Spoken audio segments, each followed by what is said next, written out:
Hello everyone and welcome to another video. My track guide for the MX5 going around Okayama, the short layout. Let's get into it. In qualifying you want to be all the way on the left, but turn 1 is a great place to try and overtake in the race. My braking marker is the tire marks here just in front of us. As an alternative you can use the cone here over on the right. I find the marks in the road works best for me. Once on the brake I aim for about 85% brake pressure, easing that off all the way to the inside curb. Once at the curb I'll go full throttle again and then we let the car walk out to the left side of the track. Of course using all of the curb on the outside if needed, but don't go into the gravel, that will slow you down. Stay here on the left side of the track.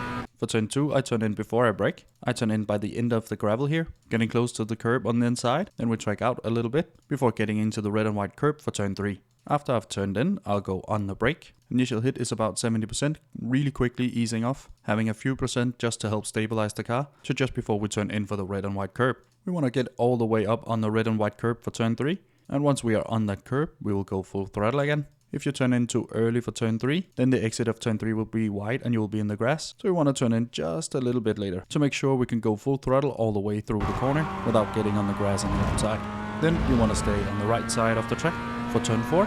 Turn 4 is also a great place to try and overtake in the race, but in qualifying being all the way on the right. I use the fence here on the left as my braking marker. Once I lose that out of sight, I will brake and I aim for about 80% brake pressure, and again of course easing it off all the way to the curb on the inside.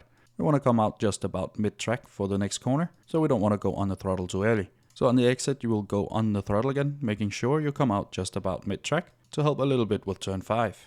For turn 5 I don't have a clear braking marker at all, but this is where I try and brake. When I brake I go to about 55% brake pressure, easing that off all the way to the curb on the inside, going for a little bit of a later apex, just to be able to go that harder on the throttle. You want to turn in so you use the curb as well on that later apex, and once you're on the curb you should go full throttle again. I'm easing it in a little bit just because the car can spin here, especially if you're overworking the tires. And of course use all of the curb on the outside if necessary. Turn 6 is flat out, just cut the curb on the inside before going out to the left side of the track. For turn 7 I don't have the clearest braking marker here at all, but I try and use the wall here on the inside, the concrete wall that is. Once I lose that out of my sight, I will be on the brake and I aim for about 70% brake pressure as an initial hit, really quickly easing it off to a few percent, all the way to the curb on the inside. Once at the curb, I go full throttle again, and of course use all of the available flat curb here on the outside. Don't go into the gravel, that will slow the car down a bit.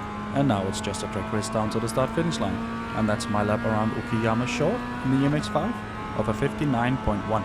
I have more track guides for the MX5 linked down below. Hopefully you found this one useful. If you did, leave a like down below, consider subscribing as well. And now for the uninterrupted pod laps.